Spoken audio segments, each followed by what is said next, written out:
Hi everyone, good morning. Wish you all are good.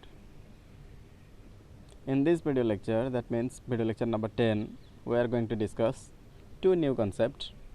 One is your Lindman's theory of unimolecular rate, and the second is your photochemical reactions. Hope you will definitely enjoy this video lecture and you will practice the video lecture. We will write a fair note of this, and a request to all of you, those who have not gone through the subject or all the video lectures, please go through all the video lectures part by part, because the chapter is going to be end with one or two more video lectures, and after that I will definitely start a new video lecture.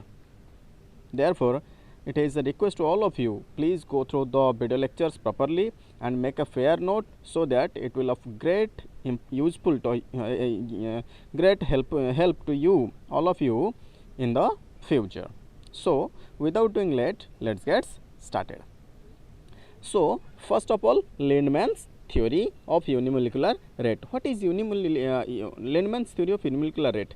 Because Lindman's theory of unimolecular rate is nothing but to determine the rate of a chemical reaction in case of a unimolecular reaction. How can we determine the rate for a unimolecule or single molecule? So it has been written here. So it is easy to understand a bimolecular reaction. Why it is easy to understand a bimolecular reaction? Because on the basis of collision theory. Because according to this theory, according to which, when two molecules A and B collide, their relative kinetic energy exceeds the threshold energy. Their relative kinetic energy, the relative energy that is already present in the molecule after collision among the molecules, exceeds their minimum value of energy that is required for the chemical reaction to occur, that is your threshold energy. Therefore, the product is formed, and the collision results in the breaking of old bonds and formation of new bonds. That means the chemical reaction has already been started.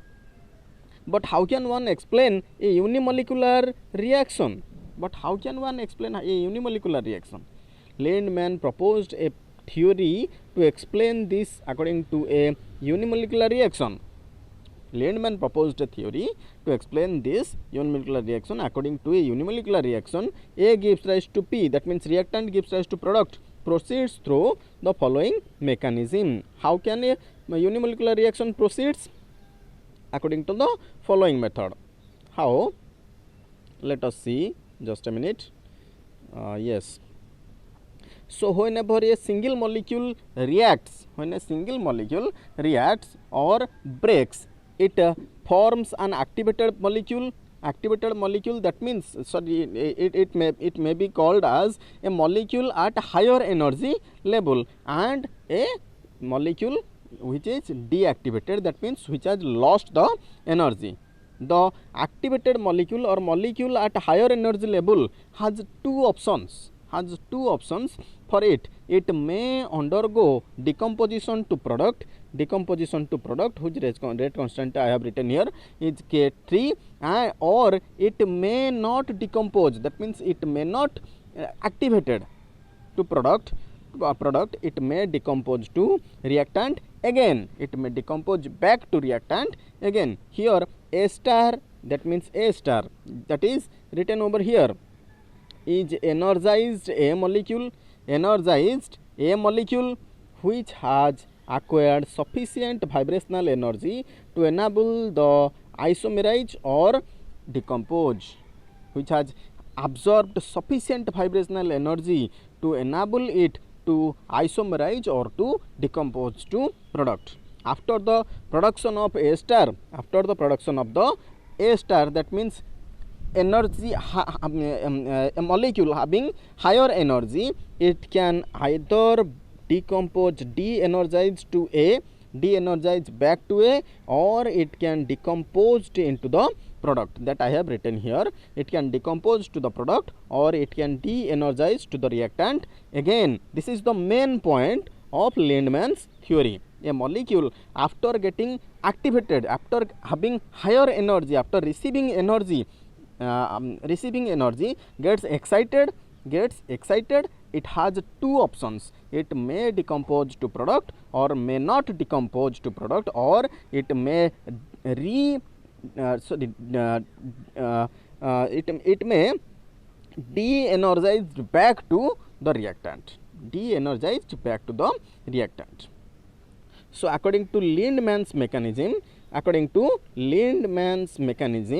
there exists a time lag between the energization of A to A star, that I have written in the first equation. There exists a time lag, there exists a time difference between A to A star and decomposition of A star to product,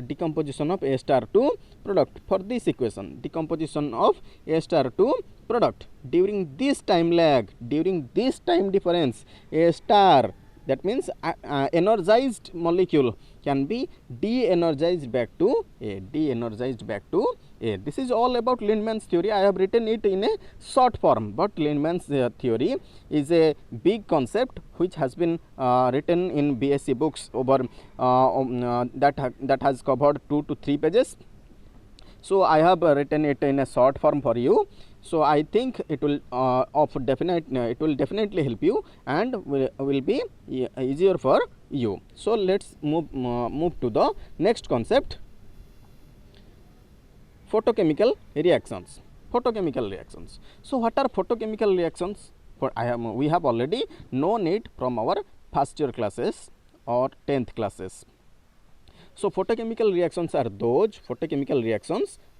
those which occurs only in the presence of sunlight or photon. It will only occur if it has higher energy, it will receive higher energy, then the photochemical reactions will occur. Generally, it does not occur in dark. It acquires high amount of heat for its occurrence in the dark. It requires a huge amount of heat for its occurrence in the dark. Generally, it does not occur in dark. So photochemical reactions, remember it, are those reactions that occur only in the presence of sunlight. So photochemical reactions proceeds via free radical mechanism. We have already known from our first year classes. In the first year GOC, general organic chemistry, we have already seen in case of alkanes like your methane that reacts with chlorine in presence of photon or sunlight and proceeds via free radical mechanism.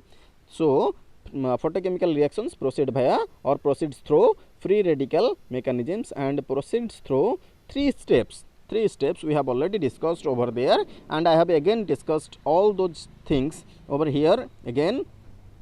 So those are your chain initiation steps, that means the generation of free radicals, propagation, the reaction, how the reaction proceeds after the generation of free radicals, and chain termination, what happens when the free radicals react among themselves, or how the reactions comes to an end. Clear? Got my point? Very good.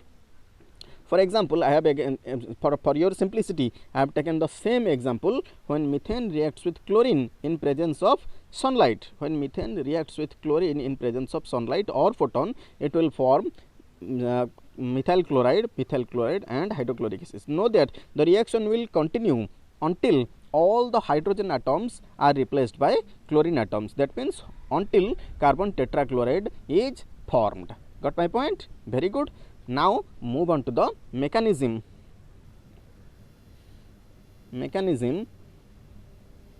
So first is our chain initiation step. In this step, generally what happens, free radical is generated. So that I have written here generation of free radical. So chlorine reacts with chlorine to form a chlorine molecule. When the chlorine molecule breaks, since it is formed by the two same kinds of atoms, the bond will break by same type. That means that each chlorine atom will have to take their corresponding electrons, and therefore 2 chlorine free radicals are generated. I have written it as your 2 chlorine star, or you can write it as 2Cl dot.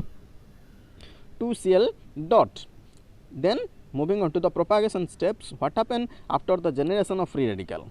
So whenever methane molecule, this is methane molecule come in contact with one of the chlorine free radical in presence of sunlight, the chlorine free radical, since because of its electronegativity, or it is also, you can also explain on the basis of stability order, stability, it is highly unstable. The free radicals or singlet elements having single electron species are highly unstable. Because of its instability, it will acquire one of the electron from methane, and it removes a molecule of water, and a methyl free radical is formed. This is your methyl free radical.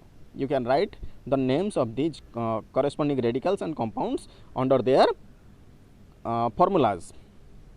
So again, when methyl free radical combines with chlorine free radical in presence of sunlight, they will form chloromethane. The reaction will not stop over here. Again, when chloromethane reacts with chlorine free radical, again it will remove a molecule of hydrogen chloride. Again, methylene chloride free radical is formed, which reacts with chlorine free radical to form dichloromethane. So I have written over here, the reaction continues until all the hydrogen atoms of alkane, that is methane, are replaced by chlorine atoms. That means in this case we will have 4 products. One is your methyl chloride, second is your dichloromethane, third is your chloroform or trichloromethane, fourth is your carbon tetrachloride. So finally, moving on to the termination step. Chain termination, the stopping of the reaction stops over here.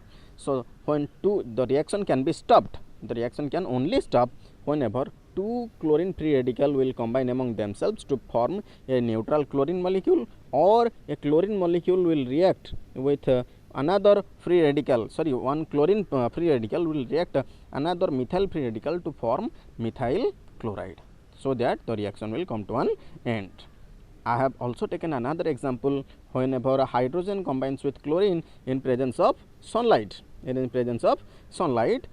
It will form hydrogen chloride. This is also an example of free radical reaction, photochemical reaction. So hope you will definitely enjoy this video lecture. It will of great importance to you. Thank you. God bless you all. Please go through the notes, go through the videos, have a proper note and study them properly, so that it will of great importance to you in your examination. Thank you. God bless you all.